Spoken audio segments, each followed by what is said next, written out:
Okay, today I am really excited to be here with Reese Zahner. She is a poet and author currently working on a book. A beautiful poet, and well, she is a beautiful poet, but her poetry is beautiful. It really resonated with me, and Reese has a really neat perspective on dealing with grief in a positive way because she's been the full spectrum, right? So, Reese, would you introduce yourself and then tell me a little bit about the person that you lost? Sure. So I'm Reese Zahner. My pen name is Cleo Child. So I released the album under Cleo Child. I was 15 when I came up with this idea that I was going to, if I ever did something artistic, I never had any intention of doing something artistic. But I was like, I recognized that my fifth grade president at my school, my principal, mispronounced my last name Zahner, even during my fifth grade graduation. And I was like, well, this doesn't bode well for people being able to pronounce spell my name. So I was like, if I ever do something artistic, I'm going to have to go and have like a pen name because no one can, it's my last name just is not, it's not conducive. So I came up with the nickname Cleo or the pen name Cleo Child. So Cleo is my middle name and Child is my maternal grandmother's, my mom's maiden name. And it's a name that died out in our family because we didn't have any, males to carry it along. So I get to revive a fallen last name. And as a person that likes words, I get to use, they're both one syllable words. They're easy to spell and it's an alliteration. So I was like, oh, this is delightful. I probably should have been studying for like AP US history or something like that. And then instead I came up with a pen name that I didn't think I was ever going to use, but here we are. And so I go by Cleo Childs with my poetry. And I am a poet that released a spoken word poetry album talking about my journey of having my mother, losing her to Alzheimer's, going through the grief that I felt and the peace and acceptance that I have now. Released it back in May. I wrote for myself really for about, 6 months after my mom passed away. I wrote it. I went into deep isolation. I wrote. And then maybe back in December, I got inspired by songwriting and was inspired by songwriting. So I started to write again. I went to a mentorship session with an amazing Nashville producer named Jim Riley. And he's like, you're great. You're amazing. I'll produce. And I was like, what? That doesn't make any sense. What? So, and then he produced me and I just said yes to it. And so we went in, we recorded an album that got released on May 15th. And now I get the joy of talking about the album, but also talking about my mother. Her name is Candace. She is the nicest, kindest, most wonderful mother in the whole world. She is so kind. When she passed away, everyone said that she was such a kind person. And I think what a legacy to leave behind. If you leave behind the one thing that people say is that you're kind, I think that's a wonderful thing to aspire to and a wonderful thing to be able to know and to feel proud of in the fact of who my mother was. She was a kind person. And so the way that I engage with my mother now, because I can't engage with her physically now that she's passed, but when I am kind to people, then that's me engaging with my mother's kindness. And so I try to live in a way that's kind, in honor and in connection to my mom. And that's me. I absolutely love that sentiment. And thank you. Thank you for sharing that. I love that idea that when you are kind, you are engaging with your mom. And I Mm-hmm. was thinking when you were talking that kindness is something that is accessible to everyone. I like things like that. Everyone, no matter their situation, their background, their education, their wealth, everyone can be kind. It's not limited to happy circumstances, accidents of birth. No, and I think that some people are innately kind or they have like an innate kindness in them, but kindness is a choice. I choose to be kind. You can maybe be, like for example, some people are probably innately good at calculus. I'm not one of those people. My aunt is. And we realized this when she tried to tutor me in calculus and started to be like, I don't think this is for you. And I was like, fair enough, Aunt Karen. Probably not. So but I'm great with languages. So I think that people I really like poetry and I have an ear for it. And so I think that some people maybe are born with a propensity to be kind, but kindness is a choice. Yeah, I believe it's an active choice. So I think everyone can choose to be kind. And I think also the joyousness about kindness is that it is vague and it's up for interpretation, and there is no one definition. And it just goes down to what is someone's interpretation of what is kind to them, and how does that relate to their values and their personal creed of who they want to be and what kindness looks like in that situation. And so it's very malleable, it's interpretable, but I think overall it is a good thing. I agree. I agree. So tell me more about your experience with your mom. I know you were pretty young when she was diagnosed with a condition that caused you to lose her before she actually passed. Would you describe it that way, or what would you? I've been told How'd the you definition is anticipatory grief. So she was 21 when she got diagnosed, and She she was your actually, mother was 21. I was 21. My Oh, you were mother was, 21. Okay. I was 21. I Okay. was 21. And my mother got diagnosed. She actually we were told that she had the protein that was going to turn into Alzheimer's. They did a spinal tap, and those test results came back when I was in my midterms week. Oh I my am goodness. so grateful for the college that I went to, and I'm so grateful for my professors. I went to a very small college called the University of North Georgia in Dahlonega, Georgia. And I went to them that week and I said, my mom, she just got diagnosed with Alzheimer's. She's going to have Alzheimer's.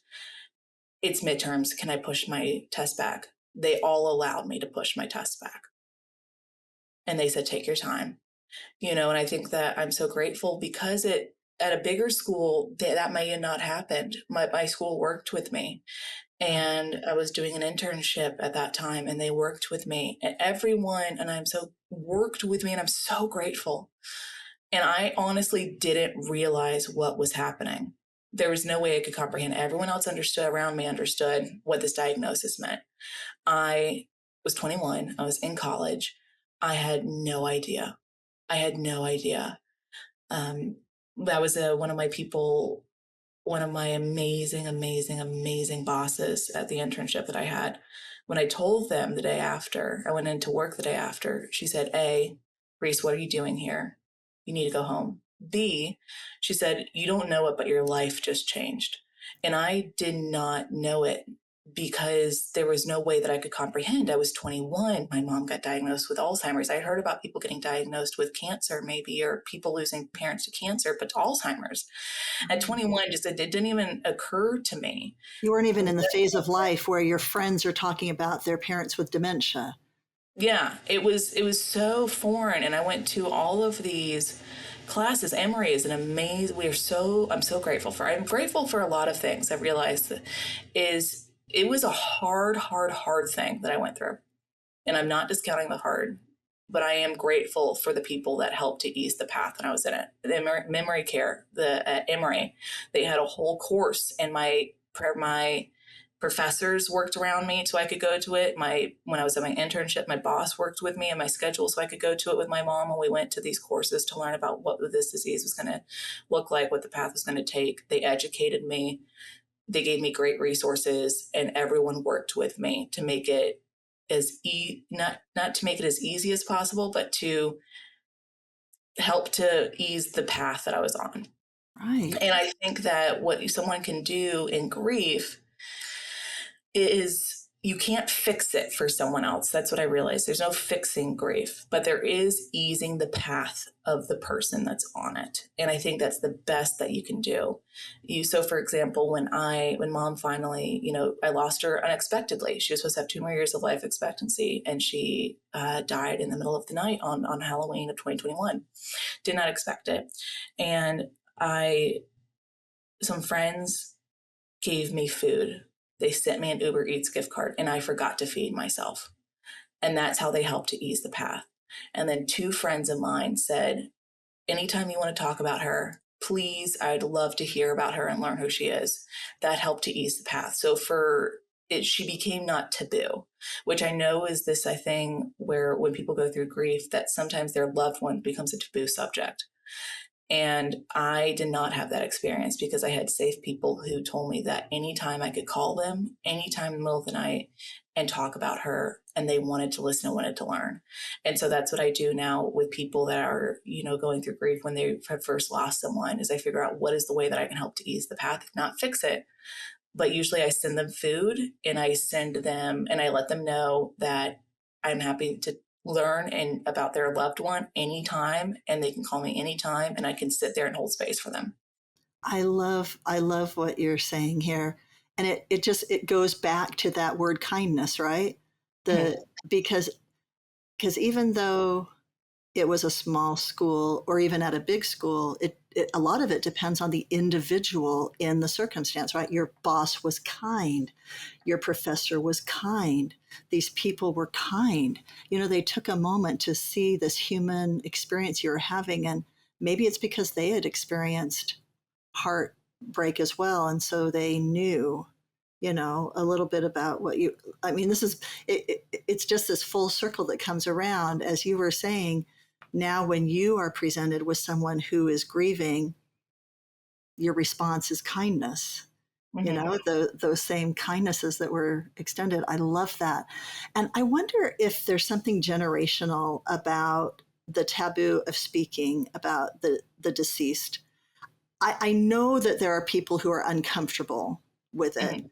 but like my mom's generation, she still suffers this trauma inside, because when she talks about it, she still will get teary.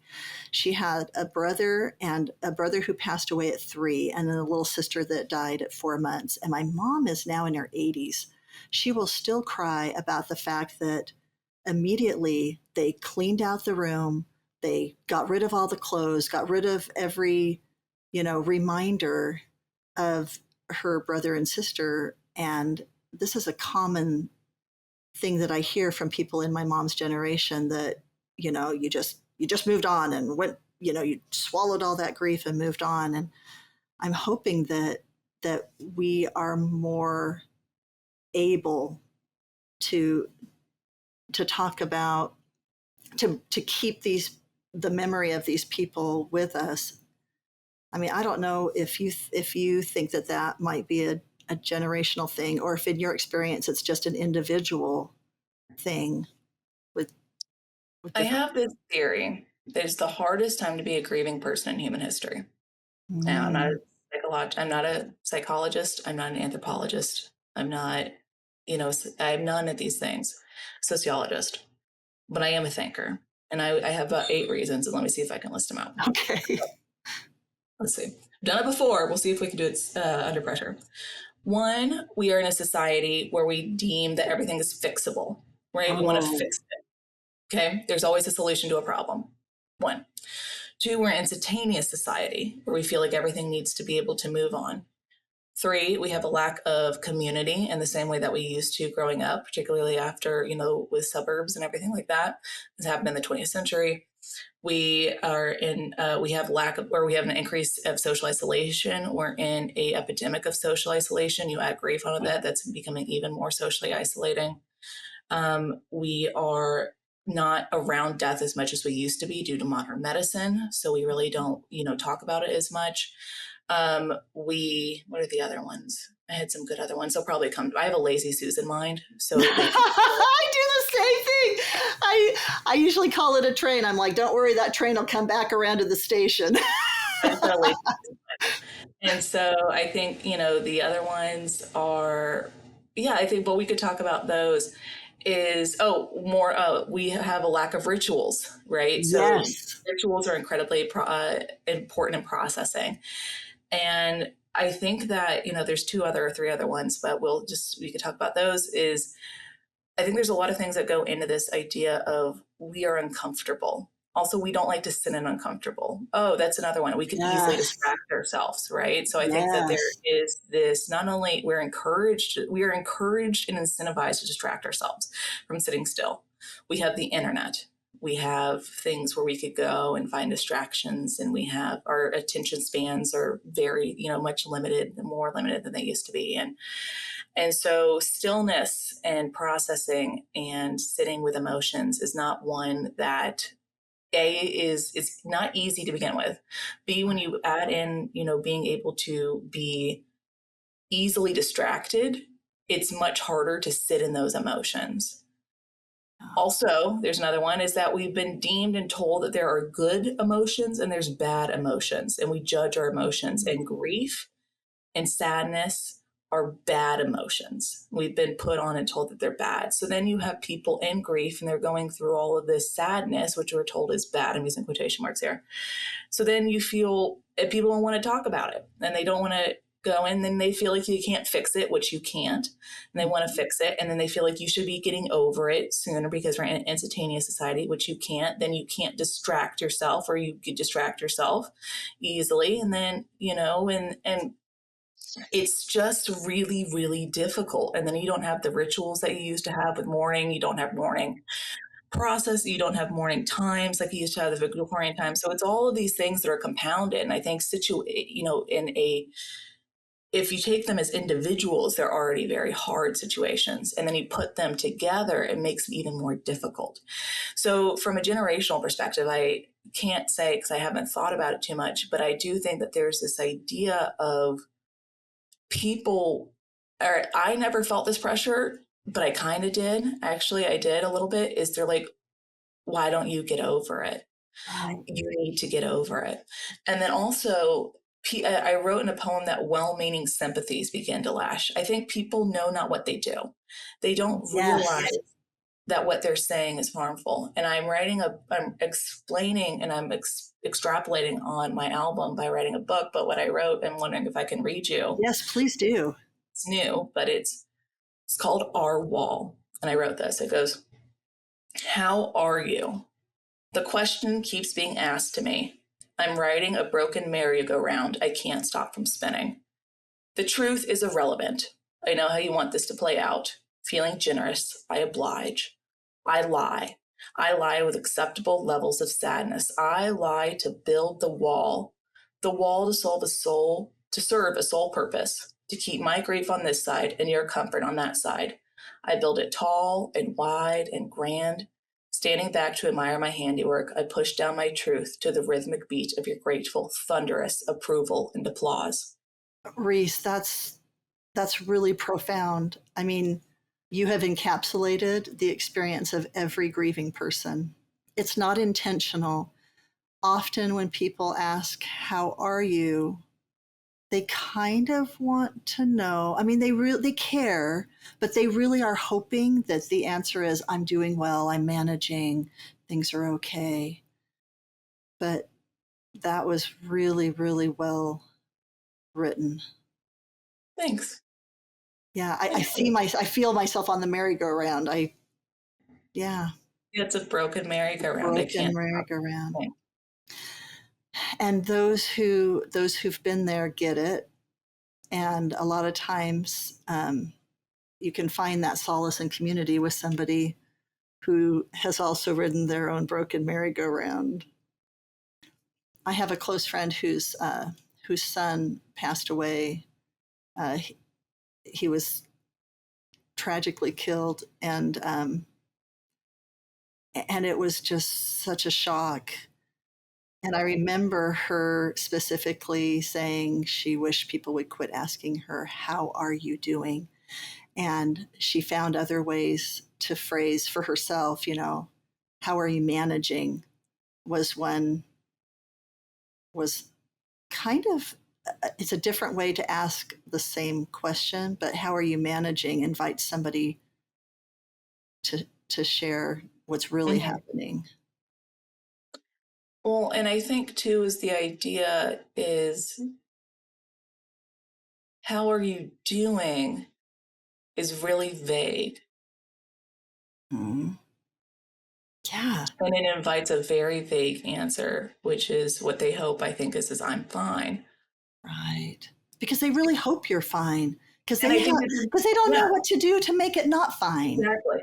And I think it comes from a place of goodness. I think it comes from a place Yes, of I'm trying.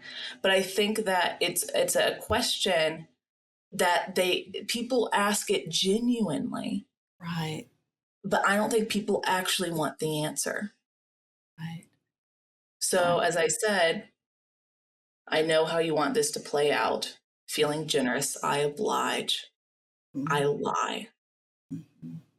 And it's I lie with acceptable levels of sadness. I lie to build the wall to solve a sole purpose to keep my grief on this side and your comfort on that side. Right. Well, and this is cultural also because, you know, we we say hi by saying, "Hey, how you doing?" Mm-hmm. And I lived in Germany for a while, and they're more literal culture, right? So when you said, "How are you do?" If I said, "Wie geht's?" and they didn't know me they would be a little confused, like, we don't know each other very well. You're asking me this kind of personal question when I thought I was just saying, "Hey, drive by hi." Right. Yeah. And I think it's done with as well meaning as one can be. But I Yeah, think it's also done with an expectation of I really don't want to know how you're doing. Don't really tell me.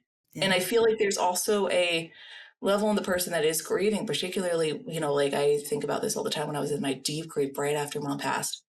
I didn't think anyone actually wanted to know how I was doing because I was doing terrible. And right. then I felt like if I told them the truth, I wrote this poem and I can't figure out how to make it work. But the idea of it is I felt like I was telling them it was, I was giving them like an emotional ball of lead. Like I'm now casting Yes, off my grief into, now I'm asking you to hold it. And now watch it. It's something along the lines I wrote is like, I watch you walk heavier as I feel lighter. right, right. And I You're didn't want to doing do that to people either because I right. wanted to also feel kind to the person. So I lied. And by lying, I isolated myself. But by lying, I was also building in my own version a wall between me and everyone else. And some people actually maybe really wanted to genuinely know and could accept and feel and have this basic capacity to carry what I assumed was an emotional ball of lead that I was, when I was saying my truth, that I was giving to someone else. And some people didn't. And I didn't know how to discern which people were safe with until I was, a little bit further along in the process when I realized who are those safe people and who can hold space for me and who can just sit with me and not try to fix me. And so and I didn't know what to do, so I just didn't do anything. And instead, I kept all of what I felt like emotional balls of lead of that were my grief. I kept them for me. And then I realized over time that I'm not holding emotional balls of lead. I'm just holding my grief.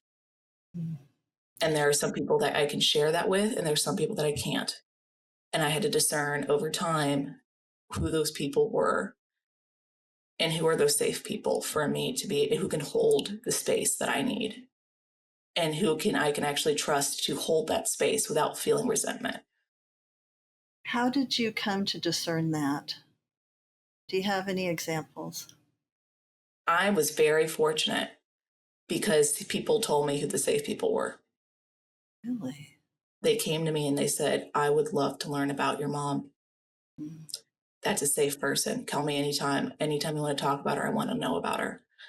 I figured out who these people, that's why I do it to other people now, is because that's how I determine who were the safe people that I could talk to, is because they introduced themselves to me as being safe.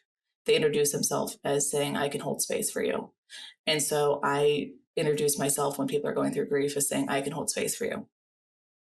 It's a self-disclosure. Mm-hmm. They self disclosed it. I love that. And so you didn't have to guess or Mm-hmm. navigate. They came. I love that. And You that's know, what I I'm do really for I'm yeah. really intrigued. I'm really intrigued with this list. I'd kind of like to go back to Mm-hmm. these points that you brought up, and I wondered if we could slow down and look at them because I'd like to know your thoughts of. I don't even remember the first one you started with, and it doesn't have to be in any order, but I would love to hear your thoughts on this side of grief. Like, for example, the lack of ritual, what you have discovered or think is helpful to address those things. One, I think everyone's grief journey is individualistic. What might work for me does not work for you. What might work for you does not work for me. I think that there's some commonalities though. Mm-hmm. I think let's go. One of the things that is this idea of good emotions and bad emotions, for example, Yeah. and feeling judgment about them. They're just emotions.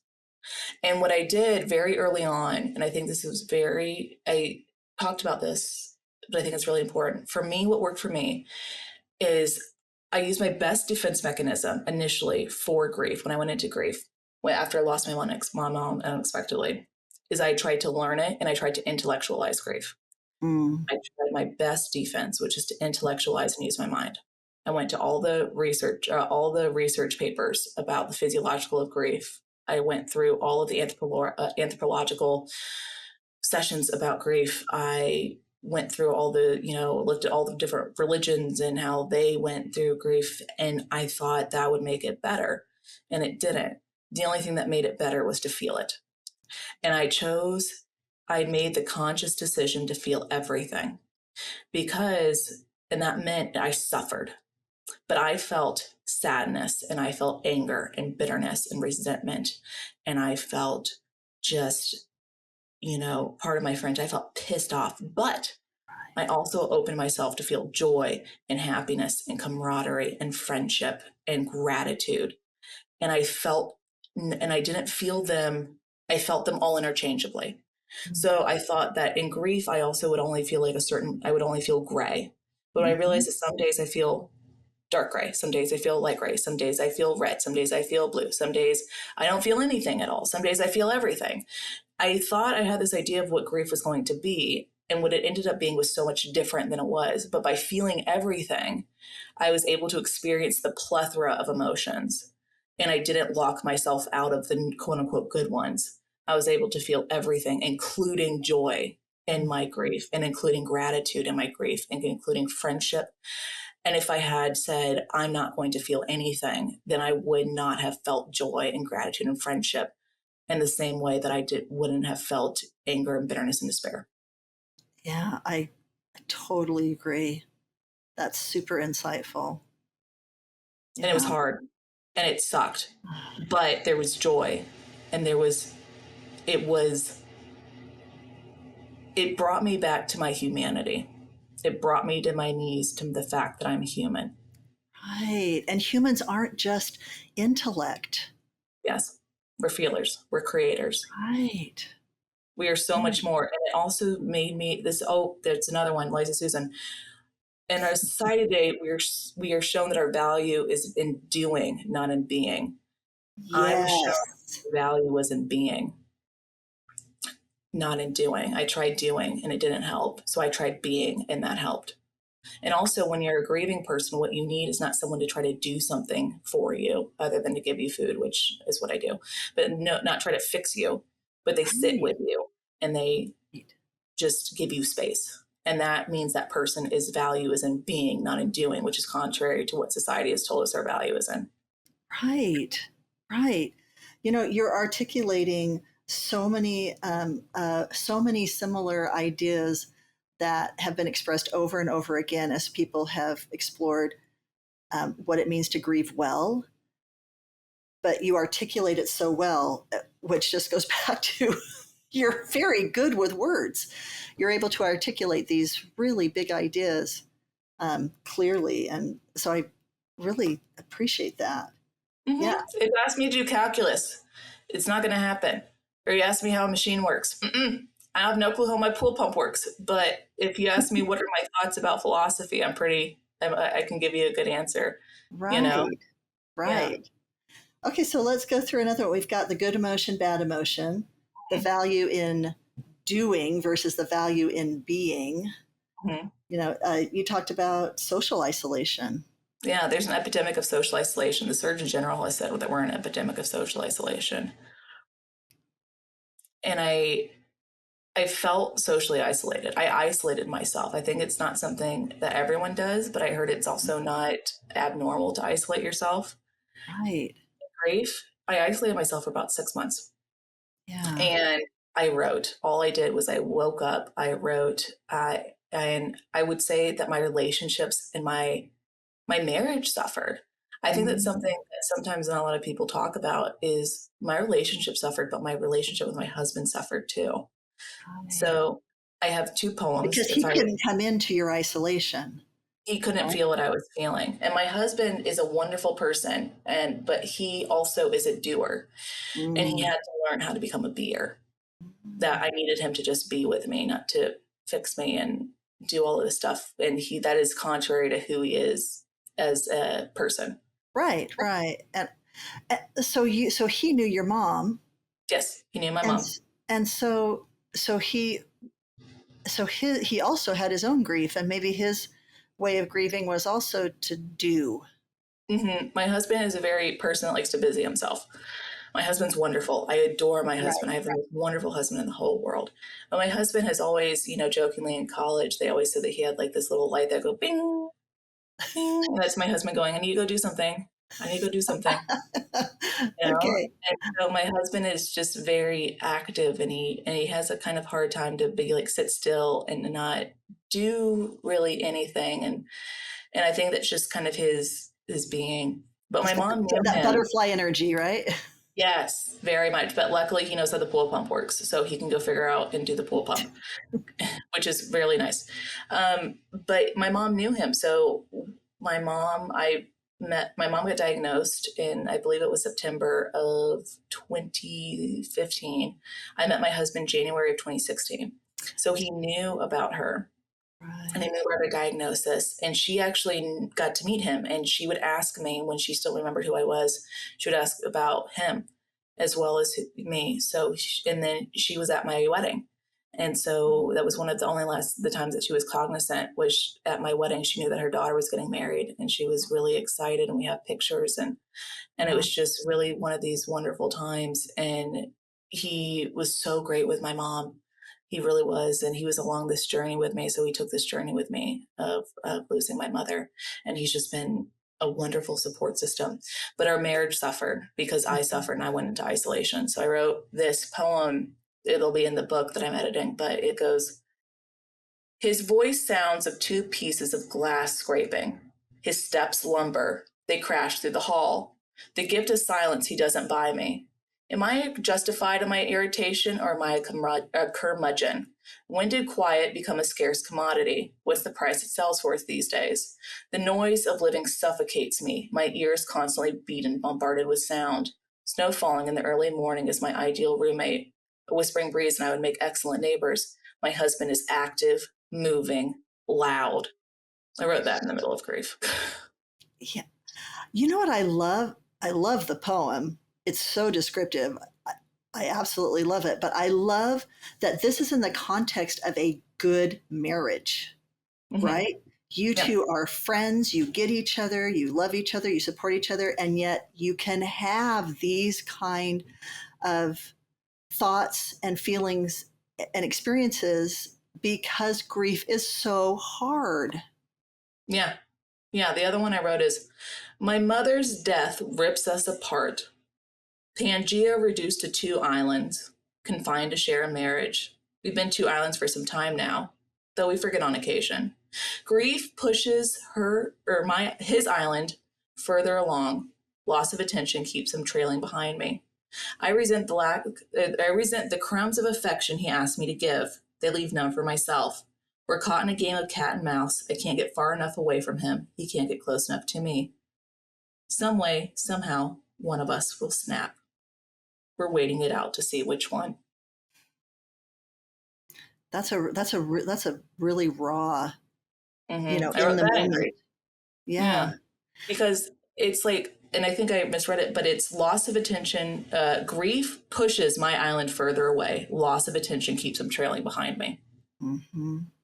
I couldn't, and I resent the crumbs of affection he asked me to give. They leave none for myself. Hmm. I was empty. Right. I was empty. I was running on empty. I have nothing. I have nothing to give you. Right. And we're in a marriage. Of course, he's going to ask and for me to help and to do things, but I had nothing. I Right. was, I had no energy. I had nothing. I could give him nothing. And we suffered. And then we rebuilt ourselves differently. Mm. We went down to base level on our marriage, and we rebuilt ourselves. And we're different. Our marriage is different now than it was before we grieved, or before I went into grief. We're different people because we're different people. He's different. I'm different. He had to learn that I needed him to be, not to do. And I needed to learn how to be able to have energy for myself, but also to be able to attend to his needs. And so we really went down to base level. We raised our marriage and we've rebuilt it. And sometimes, and I understand how some people don't, right, rebuild. It's hard. And we did somehow, but we as equally could have not have. Right. Well, I can see where if you lacked the skill, you might want to, you might desire, but if you were trying to rebuild what you already had, I could see where that wouldn't work. This Mm-hmm. this idea that you rebuilt yourselves differently is a very, very powerful tool, you Mm-hmm. Because know? I'm different. The marriage that he knew was gone because the person that I knew was gone. The person that he married was gone. So how are we going to rebuild this relationship? Because he now is in a relationship with a different person than the person that he married. Yeah. Maybe that's part of what grieving well is about, is this concept of rebuilding based on what is. Because I know when I suffer the most, it's usually because I am looking back at what was and Mm-hmm. I want to return there.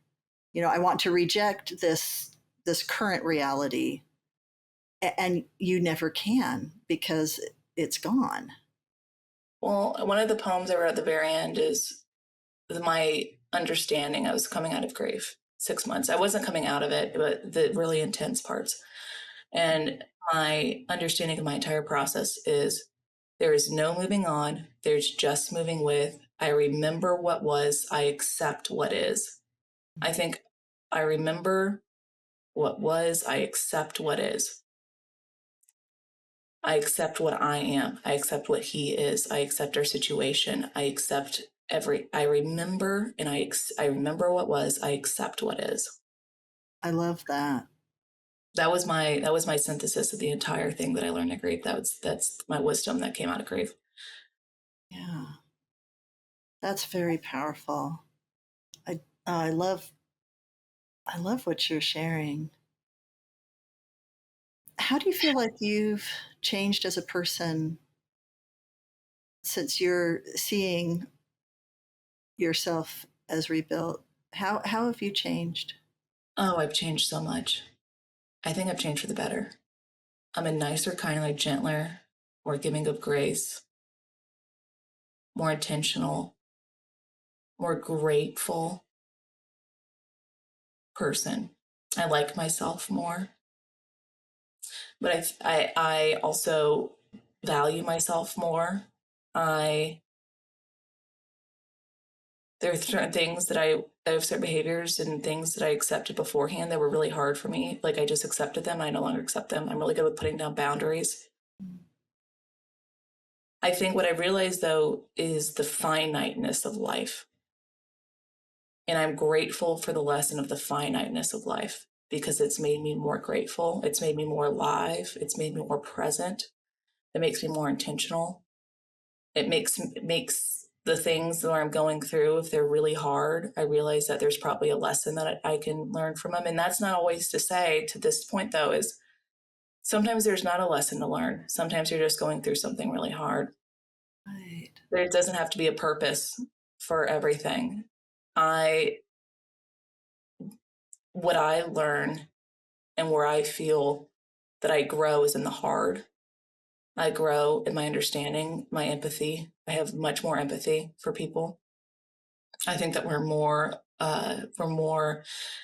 similar than dissimilar. I have a newfound respect for humanity and for humanness. I enjoy being by myself. Beforehand, I used to be like a gnat fly, where I would go and I would spend my energy everywhere. Now I'm much more intentional with my energy because I know what it's like to have none. And I'm much more in tune with my body of where I give my energy to, who I give my energy to. I think that I care less about what people think about me. I care more about living in integrity to myself. And I really rebuilt my group of friends. So now the people that I'm with, I'm inspired by. I adore them fiercely. They make me want to be better. I strive to be better. I think that I'm more compassionate to myself because I'm human. I think by getting in touch with my humanness and my humanity, I am able to give more compassion to myself when I mess up and to others when they mess up.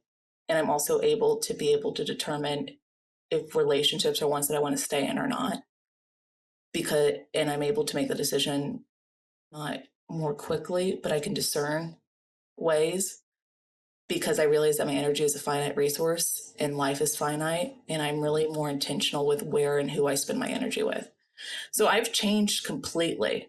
I feel like I went through a metamorphosis. I raised myself, I leveled myself to the ground, and I rebuilt myself back up after grief. And I think that that is how I went through it, but that's not everyone's story. I think, as I said, is like what I realize everyone's grief journey is so individualistic that what worked for me is not going to work for someone.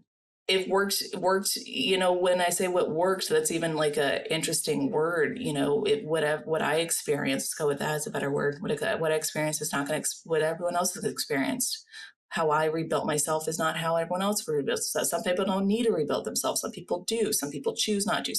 It's just, all I can do, what I realize, is just talk about my experience, and maybe it might resonate with someone else, but I'm not a person that can say this is for sure, look at me as an example, because it's so individualistic that I can just share what I went through, and maybe it will resonate and maybe it won't. But by sharing my experience, I think that maybe it could also help to understand that we're more alike than we are different, and we're all human.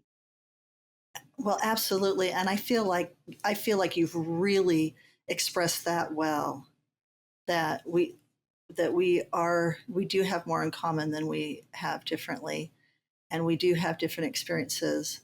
But I also really appreciate the awareness that you have brought to some of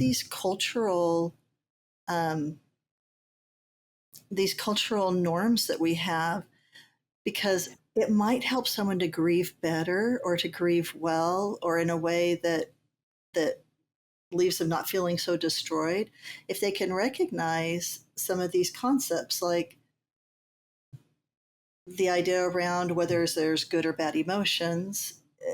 It might sound right, but when you're living it, you suffer more if everything's so binary in that aspect, right?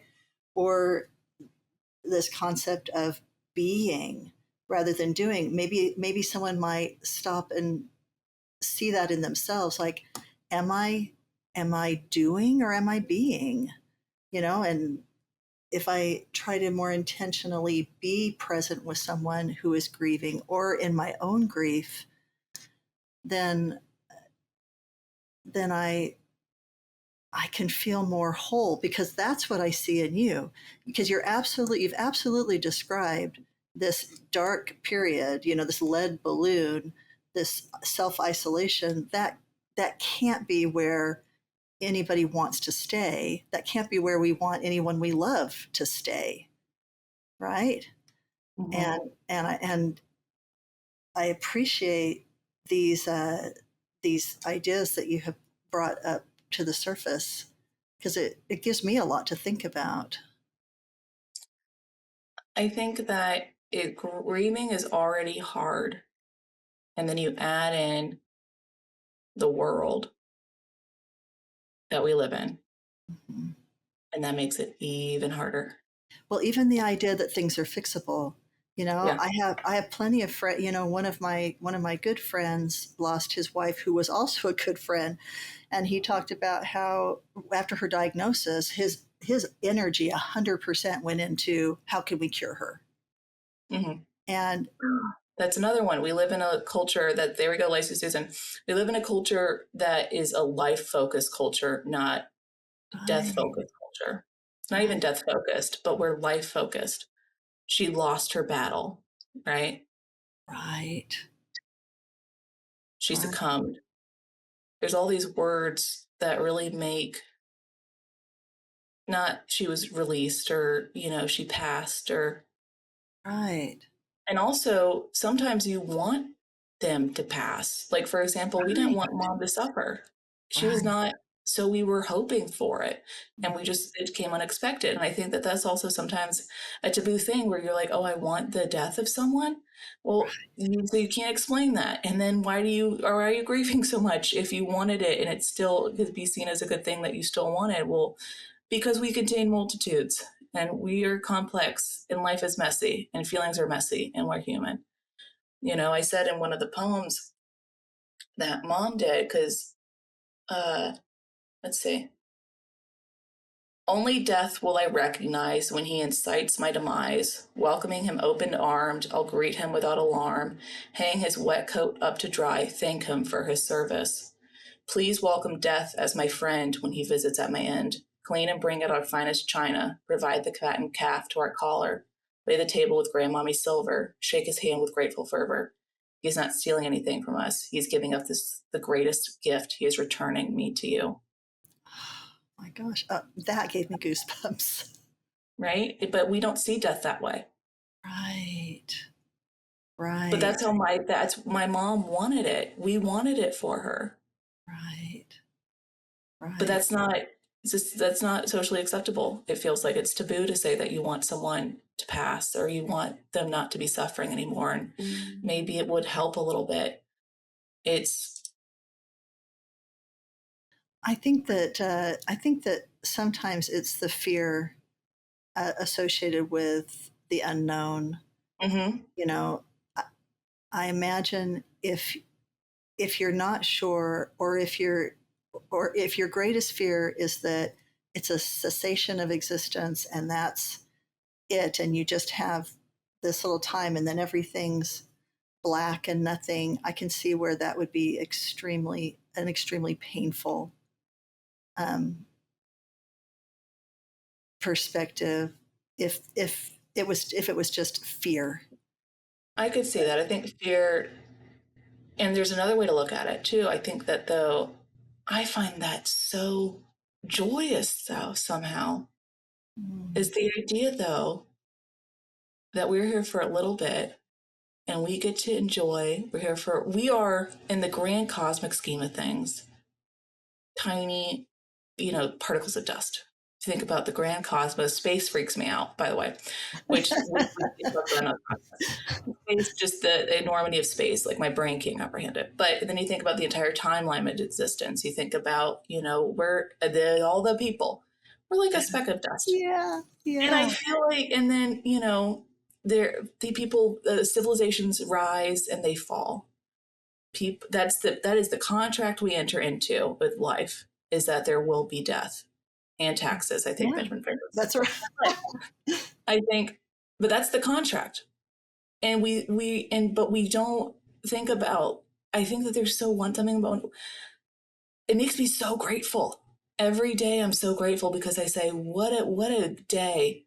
If I go into nothingness, I want to live every day and grab it, and I don't want to just let it pass by. I want to, it makes me want to go swim or walk my dog or say I love you to my husband and say I love you to my family, and to be grateful for every day and to live every day with intention and to live every day to its fullness and to never take anything for granted.